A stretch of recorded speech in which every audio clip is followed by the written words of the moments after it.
નમસ્કાર મિત્રો, જય ભારત, જય હિન્દ. સ્વાગત છે તમારું બધાનું લીડર ટ્રેડિંગ ગુજરાતી યુટ્યુબ ચેનલમાં.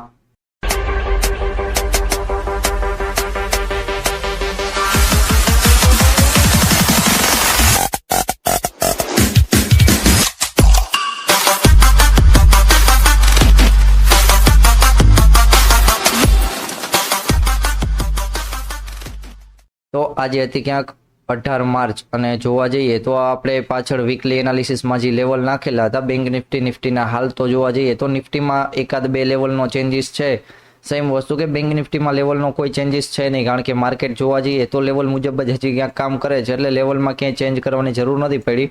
અને જે જૂના લેવલ હતા એના મુજબ જો માર્કેટમાં કોઈ લોકોએ કામ કર્યું હોય તો એમાં ક્યાંક માર્કેટમાં સારી એવી મુવમેન્ટ જોવા મળી હતી, કારણ કે બેંક નિફ્ટીમાં બંનેમાં નિફ્ટીમાં જોવા જઈએ તો એક સપોર્ટ ઝોન હતો જે 919 વાળા ઝોનમાં હતો, ક્યાંક 928 વાળા ઝોનમાં. તો માર્કેટે પાછળ પણ સપોર્ટ લીધો હતો અને આજના દિવસે પણ સારી એવી અહીંયા સપોર્ટની માર્કેટે હેમર કેન્ડલ જોવા મળી અને એના ઉપર પણ જો માર્કેટમાં કોઈ ટ્રેડ કર્યો હોય તો અહીંયા પણ ક્યાંક સારા એવી મુવમેન્ટ જોવા મળી, કારણ કે ઉપર જો કન્ફર્મેશન લઈને પણ માર્કેટમાં ગયા હોય તો પણ 120 પોઈન્ટની મુવમેન્ટ જે હતી માર્કેટમાં એ સારી એવી હતી. વચમાં પછી માર્કેટ હોલ્ડમાં પણ જોવા મળ્યું હતું, પણ એ ક્યાંક આપણા લેવલ ઉપર હતું અને બાઇંગનું જે લેવલ હતું સવારમાં તો સવારમાં માર્કેટ ઓપન થઈને પહેલી કેન્ડલમાં કે અથવા માર્કેટ ત્યાં જઈ નહોતું શક્યું, પણ સપોર્ટ ઝોન પાસે માર્કેટે એકવાર સપોર્ટ લીધો હતો ઉપરથી, પણ બીજી વાર પરફેક્ટ સપોર્ટ ઝોન પાસે પોઈન્ટ બનાવીને સારું એવું સપોર્ટ માર્કેટે લીધો અને સારી મુવમેન્ટ પણ જોવા મળી હતી. વાત કરી લઈએ કે બેંક નિફ્ટીમાં, તો બેંક નિફ્ટીમાં સેમ એવું જ છે. માર્કેટમાં વચમાં જે લેવલ હતું 500નું ઝોન આવે, કારણ કે માર્કેટ એ જ લેવલ પાસે વોલેટાઇલ સારું હતું, કારણ કે સારી એવી બેંક નિફ્ટીમાં વોલેટિલિટી જોવા મળતી હતી. સવારમાં પહેલા જ રેઝિસ્ટન્સ ઝોન બ્રેક ના કરી શક્યું, પછી માર્કેટમાં ધીમે ધીમે ડાઉન સાઇડની મુવમેન્ટ જોવા મળી, કારણ કે અહીંયા 500ના ઝોનમાં પણ ક્યાંક નીચે ચાલતું હતું. તો વચમાં ગમે અહીંયા રેડ કેન્ડલ જોવા મળે તો સેમ જ એવી વસ્તુ કે નીચે વચમાં બે કેન્ડલ રેડ જોવા મળી, એમાં પણ ક્યાંક સારી એવી મુવમેન્ટ હતી, પણ ફાસ્ટ અને સ્પીડમાં મુવમેન્ટ હતી. પછી માર્કેટ અહીંયાથી એક અહીંયા પણ ડોજી હેમર જેવી કેન્ડલ બનાવી માર્કેટમાં સારી એવી 10 મિનિટમાં, અને પછી માર્કેટ સપોર્ટ ઝોન ઉપર આવીને ક્યાંક રેઝિસ્ટન્સ ઝોન સુધીનો ટાર્ગેટ જોવા મળ્યું. પ્લસમાં રેઝિસ્ટન્સ ઝોન પણ ક્યાંય બ્રેક નથી થયો માર્કેટમાં, બે વાર આ રેઝિસ્ટન્સ ઝોન પાસે પણ માર્કેટ સારું એવું જોવા મળ્યું છે. ચલો હવે વાત કરી લઈએ નેક્સ્ટ દિવસ એટલે કે 19 માર્ચ એટલે કે કાલના દિવસે, મંગળવારના દિવસે. તો કાલના દિવસે ફિન નિફ્ટીની એક્સપાયરી છે, તો ફિન નિફ્ટીમાં જે વસ્તુ બેંક નિફ્ટીમાં એપ્લાય કરશો સેમ એવી જ પણ થોડું ઘણું આખા પાછું હશે, ફિન નિફ્ટીમાં પણ ક્યાંક કામ આવી જશે.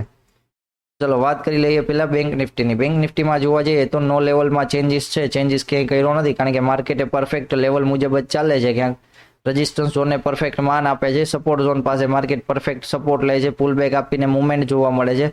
ફરીવાર પણ માર્કેટ રેઝિસ્ટન્સ ઝોન પાસે આવ્યું છે, એટલા માટે આજના દિવસે થોડુંક બાઇંગ હતું, એ ક્યાંક સારું એવું બાઇંગ હતું.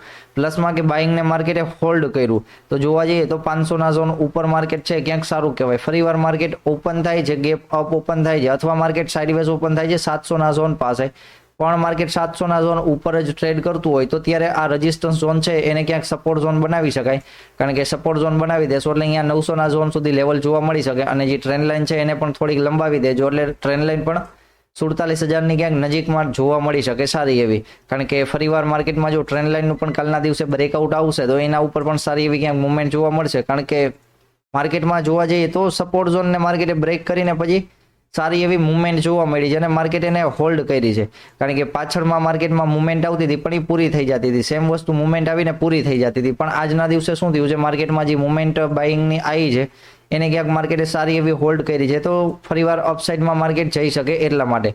અને ફરીવારમાં માર્કેટ સાઇડવેઝ ઓપન થાય છે, રેઝિસ્ટન્સ ઝોન પાસે પુલ બેક આપીને ઉપર જાય છે, તો પુલ બેકનો સ્ટોપ લોસ રાખીને ટ્રેન્ડ લાઇન સુધીનો ટાર્ગેટ પણ રાખી શકાય. વચમાં 900નું ઝોન આવે તો અહીંયા સ્ટોપ લોસ પણ ટ્રાયલ કરી શકાય, અને 900ના ઝોન ઉપર 47,070નું લેવલ પણ સારું એવું ક્યાંક જોવા મળ્યું છે. ફરીવાર માર્કેટમાં વધારે ગેપ અપ ઓપન થઈ જાય છે 900ના ઝોન પાસે ક્યાંક, અને માર્કેટ અહીંયા થોડુંક હોલ્ડ કરવા લાગે અથવા અહીંયાથી ફરીવાર પુલ બેક આપીને ઉપર નીકળે તો પુલ બેકનો સ્ટોપ લોસ રાખશો, પણ કારણ કે એક તો ગેપ જોવા મળ્યો છે અને માર્કેટ ઓલરેડી ડાઉન પણ હતું, તો ફરીવાર વધારે ડાઉન આવવાનો વિચાર નહીં કરતા કે પુલ બેકમાં સ્ટોપ લોસ ટ્રાયલ કરતા જશું જ્યાં સુધી અપસાઇડની મુવમેન્ટ આવે ત્યાં સુધી. ઉપર પછી 47,000માં પણ અહીંયા 200નું ઝોન આવશે ત્યારે છે કે એક રેઝિસ્ટન્સ ઝોન છે જે માર્કેટ પાછળ અહીંયાથી આવ્યું હતું, તો અહીંયા એક સ્ટોપ લોસ ટ્રાયલ કરવાનું વધારે ઝડપથી થઈ શકે. પણ કાલના દિવસે માર્કેટ ગેપ અપ ઓપન થાય અને હોલ્ડ કરતું હોય માર્કેટ તો ફરીવાર અપસાઇડની મુવમેન્ટ આવી શકે એટલા માટે, કારણ કે બીજા બધા સ્ટોક અથવા નિફ્ટીને થોડેક જોઈ લેજો, પણ એનું પણ અપમાં હશે તો બેંક નિફ્ટીમાં પણ લીડ કરીને સારી એવી અપસાઇડની મુવમેન્ટ કાલના દિવસે જોવા મળી શકે છે. અને માર્કેટ જો ડાઉન ઓપન થઈ જાય છે ક્યાંય સપોર્ટ ઝોન પાસે ક્યાંક, એટલે કે 46,298, 46,300નો ઝોન છે, તો માર્કેટ એના નીચે નીકળ્યું તો અહીંયાથી એકવાર બાઇંગ જોવા મળ્યું છે. ફરીવાર હવે જો અહીંયા સાઇડવેઝ ઓપન થઈને એના નીચે જો પુલ બેક આપીને નીચે નીકળે છે, સપોર્ટ ઝોન બ્રેક કરે છે, તો પાછળનો જે લોઅર પોઈન્ટ છે હમણાં આજના દિવસનો જ, એમાં ક્યાંક સુધીનો માર્કેટમાં ટાર્ગેટ રાખી શકાય. અને જો એ પણ બ્રેક થઈ જાય તો પુટ સાઇડની પણ સારી એવી મુવમેન્ટ આવી શકે, જેમાં 45,900 અને એના પછી જોવા જઈએ તો 45,500નું પણ લેવલ સારું એવું છે, જે ક્યાંક જોવા મળી શકે. માર્કેટ ઓપન થાય છે સપોર્ટ ઝોન પાસે ઓપન થઈને પહેલી જ કેન્ડલ ડાઉનમાં નીકળી જાય ને પછી ફરીવાર સપોર્ટ ઝોન ઉપર ક્યાંક ટ્રેડ કરતી હોય તો આપણે વેઇટ કરશું કે 500ના ઝોન ઉપર માર્કેટ ફરીવાર નીકળતું હોય તો પછી અહીંયા સારી એવી બાઇંગની પોઝિશન બની શકે. પછી ભલે માર્કેટ રેઝિસ્ટન્સ ઝોન પાસે હોલ્ડ કરીને પછી ક્યાંક અપસાઇડમાં નીકળે છે તો સ્ટોપ લોસ ક્યાંક વ્યવસ્થિત રહેશે. જો માર્કેટ ડાઉન ઓપન થઈ જાય છે, પહેલી કેન્ડલમાં ક્યાંક હેમર જેવી અથવા સારી એવી બુલિશ કેન્ડલ બનાવે છે અને ફરીવાર માર્કેટ એને પણ ક્યાંક બ્રેક કરે છે તો સારી એવી અપસાઇડની મુવમેન્ટ ત્યારે પણ જોવા મળી શકે. અને જો માર્કેટ અહીંયા ઓપન થાય છે, રેઝિસ્ટન્સ ઝોન પાસે રેઝિસ્ટન્સ ઝોનની મુવમેન્ટ આવે છે અને 500ના ઝોન નીચે નીકળી જાય છે તો ફરીવાર એના નીચે ક્યાંક સપોર્ટ ઝોન સુધીનો ટાર્ગેટ રાખી શકાય કે જે 300ના ઝોન પાસે છે, તો 200 પોઈન્ટનો ક્યાંક અહીંયા પણ ટાર્ગેટ રાખી શકાય. એમાં પણ સારું એવું સ્કેલ્પિંગ જોવા મળી શકે, કારણ કે જોવા જઈએ ને તો 1 અવરની ટાઈમ ફ્રેમમાં માર્કેટમાં જે ડાઉન ટ્રેન્ડ ચાલતું હતું માર્કેટ અહીંયા ક્યાંક હોલ્ડિંગમાં છે. સેમ વસ્તુ કે અહીંયા પણ માર્કેટ ડાઉન ટ્રેન્ડમાં ચાલતું હતું તો હોલ્ડિંગમાં હતું, વચમાં વોલેટાઇલમાં મુવમેન્ટ જોવા મળી હતી, પ્લસમાં માર્કેટે બ્રેક કરીને ધીમે ધીમે ડાઉન સાઇડની પણ મુવમેન્ટ જોવા મળી. તો માર્કેટમાં જોવા જઈએ તો ડાઉન સાઇડમાં એક ટ્રેન્ડ લાઇનમાં ચાલુ છે, ત્યાર પછીની સારી એવી મુવમેન્ટ પણ માર્કેટમાં જોવા મળી છે. અને હવે માર્કેટમાં એક બાઇંગ કેન્ડલ પણ આવી છે, પણ બાઇંગ કેન્ડલ ઉપર નથી નીકળ્યું માર્કેટ. સેમ કે પાછળના ઝોનમાં પણ બાઇંગ કેન્ડલ આવી હતી પણ માર્કેટમાં રેડ કેન્ડલ જ આવી જાય છે. બાઇંગમાં આવ્યું હતું પણ માર્કેટમાં રેડ આવી જાય છે. હવે માર્કેટમાં નીચે ડબલ્યુથી એક જોવા જઈએ તો આના ઉપર ક્યાંક ફરીવાર બાઇંગ આવી શકે તો એમાં પણ સારા એવા 47,000ના ઝોન સુધી ટાર્ગેટ પણ જોવા મળી શકે. એટલે મોટી ટાઈમ ફ્રેમમાં માર્કેટ અહીંયા ટ્રેન્ડ લાઇન બ્રેક કરશે ત્યારે થોડુંક વધારે કન્ફર્મેશન આવશે કે જ્યારે 47,500ના લેવલ પણ સારા એવા જોવા મળે એટલા માટે. તો ચલો વાત કરી લઈએ ક્યાંક નિફ્ટીની. નિફ્ટીમાં જોવા જઈએ તો નિફ્ટીમાં પણ એવું જ છે કે નાનકડી કંઈક ખાલી ઇન્ટ્રાડેની ટ્રેન્ડ લાઇન લીધી છે 10 મિનિટની ટાઈમ ફ્રેમમાં. જો માર્કેટ ડાઉન સાઇડ ઓપન થાય તો ટ્રેન્ડ લાઇન રાખવાની થશે, અપસાઇડમાં વધારે ઓપન થાય છે તો પછી રેઝિસ્ટન્સ ઝોન છે માર્કેટમાં, કારણ કે માર્કેટમાં રેઝિસ્ટન્સ ઝોન પાસેથી સારું એવું સેલિંગ પ્રેશર જોવા મળ્યું હતું, પ્લસમાં નીચે સપોર્ટ ઝોન છે, અહીંયાથી આજના દિવસે સારું બાઇંગ પણ જોવા મળ્યું છે. અને માર્કેટ જોવા જઈએ તો ક્યાંક આ ઝોનની ઉપર છે, એટલે કે 22,040ની ઉપર છે, ક્યાંક 22,040ની માર્કેટ ઉપર છે તો ક્યાંક સારી એવી માર્કેટમાં મુવમેન્ટ જોવા મળી શકે છે. એટલા માટે, કારણ કે જ્યાં સુધી હવે માર્કેટમાં એક વ્યૂ રાખજો કે 980 ઉપર છે, કારણ કે 980 નીચે નીકળશે તો પુટની મુવમેન્ટ માટે જાશું તો ફરીવાર સપોર્ટ ઝોન સુધી અને એના નીચે સપોર્ટ ઝોન નીચે પણ વધારે મુવમેન્ટ, પણ 980 ઉપર છે ત્યાં સુધી કાલના દિવસે આપણે બાઇંગનો ક્યાંક વ્યૂ રાખી શકાય કે જ્યાં સુધી માર્કેટ 980 ઉપર છે ત્યાં સુધી બાઇંગ કરી શકાય, અથવા માર્કેટમાં સપોર્ટ ઝોન આવે ત્યારે ક્યાંક બાઇંગ કરી શકાય. અને જો કાલના દિવસે માર્કેટ ઓપન થાય છે, ક્યાંક ગેપ ડાઉન ઓપન થાય છે, કારણ કે માર્કેટ એક ટ્રેન્ડ લાઇનમાં નાનકડી છે, મોટી ટ્રેન્ડ લાઇન તો પરફેક્ટ છે નહીં, તો એક બ્રેક થઈ ગઈ છે. માર્કેટ એક ટ્રાયંગલમાં પણ ક્યાંક સારું એવું જોવા મળે છે. ફરીવાર માર્કેટ અહીંયાથી ઓપન થાય છે અને જો બાઇંગ જોવા મળે છે તો ફરીવાર એમાં પણ ટ્રેન્ડ લાઇન સુધીનો ટાર્ગેટ રાખી શકાય. ટ્રેન્ડ લાઇન માર્કેટમાં પુલ બેક આપીને બ્રેક થાય છે તો પછી રેઝિસ્ટન્સ ઝોન સુધી, એટલે કે 200ના ઝોન સુધી ક્યાંક સારો એવો ટાર્ગેટ જોવા મળી શકે.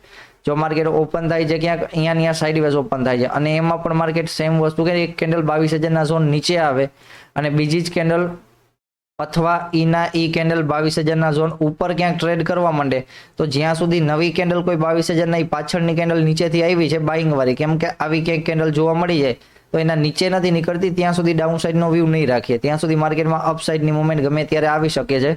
એ મુજબ જ ક્યાંક ટ્રેડ ગોતી શકાય. એટલા માટે ફરીવાર માર્કેટ ઓપન થાય છે ક્યાંક અપસાઇડમાં ઓપન થાય છે અથવા ડાયરેક્ટ 22,200ના ઝોન પાસે ઓપન થાય છે તો થોડું ઘણું એવું પ્રોફિટ બુકિંગ માઇનોર જોવા મળે, પણ અહીંયાથી પણ જો પુલ બેક આવશે તો 200નો ઝોન હશે, જ્યાં 200 એટલે કે 22,180નો ઝોન હશે જ્યાં સ્ટોપલોસ ટ્રાયલ કરી શકાય સારો એવો, કારણ કે સ્ટોપલોસ અથવા રાખી શકાય અથવા ટ્રાયલ કરી શકાય. જો અહીંયા તો પુલ બેક જોવા મળશે તો પછી ઉપર ડાયરેક્ટ 287નો ઝોન છે, એટલે કે 300નું લેવલ ક્યાંક નજીક જ છે માર્કેટમાં, તો અહીંયા પણ ક્યાંક સારો એવો 100 પોઈન્ટનો ટાર્ગેટ છે. ફરીવાર માર્કેટ ક્યાંય ઓપન ઉપર થાય છે, થોડુંક ડાઉન સાઇડ જોવા મળે અથવા અહીંયા ક્યાંક નાનકડી ટ્રેન્ડ લાઇન નીકળતી હોય ડાઉન ટ્રેન્ડની, ફરીવાર એને બ્રેક થાય તો પછી અપસાઇડની મુવમેન્ટ માટે વધારે જોઈ શકાય, કારણ કે તો રેઝિસ્ટન્સ ઝોન ઉપર ક્યાંક માર્કેટ સારી એવી મુવમેન્ટ જોવા મળશે. અને એના ઉપર જોઈએ તો 445નું લેવલ પણ છે, એ પણ ક્યાંક જોવા મળી શકે. અને જો માર્કેટ સાઇડવેઝ ઓપન થાય છે અને ટ્રેન્ડ લાઇન નીચે છે તો આપણે ક્યાંક એ પ્રમાણે વ્યૂ રાખી શકાય. પણ વ્યૂ જોવા જઈએ તો પરફેક્ટ વ્યૂ પુટ સાઇડનો છે એ 980 નીચે જ વધારે પરફેક્ટ રહેશે. કારણ કે માર્કેટમાં જોવા જઈએ તો 3 વાર તો બાઇંગ આવી ગયું છે, પણ જો હવે માર્કેટ એના નીચે નીકળશે તો હવે ક્યાંક ઝોનને બ્રેક કરી દેશે, સારી એવી પુટ સાઇડની મુવમેન્ટ જોવા મળશે. પણ પુટ સાઇડમાં ટ્રેપ નહીં થઈએ એટલા માટે, કારણ કે સવારમાં જો ટ્રેપ થાય એવું લાગતું હોય તો 980નું લેવલનું જોઈ લેવાનું કે હા માર્કેટ અહીંયા છે, તો પછી સપોર્ટ ઝોન સુધીનો ટાર્ગેટ રાખી શકાય. પણ જો સપોર્ટ ઝોન પણ બ્રેક થાય છે તો પછી 860 અને 800નું લેવલ જે હશે જે છેલ્લા માર્કેટમાં લેવલ છે, કારણ કે 860 નીચે જોવા જઈએ તો ડાયરેક્ટ 500ના ઝોન સુધીનો ટાર્ગેટ છે માર્કેટમાં સારો એવો. તો આવી રીતના ક્યાંક લેવલ હતા અને લેવલ છે એ ટેલિગ્રામની ફ્રી ચેનલમાં સેન્ડ કરી દીધા છે, તો એમાંથી ક્યાંક માર્કેટમાં લેવલ લઈ અને એના ઉપર જો વર્ક કરવું હોય તો કરી શકાય છે. તો ચલો, જય ભારત, જય હિન્દ મિત્રો, મળીએ કાલના દિવસે ટુમોરોના વિડીયોમાં.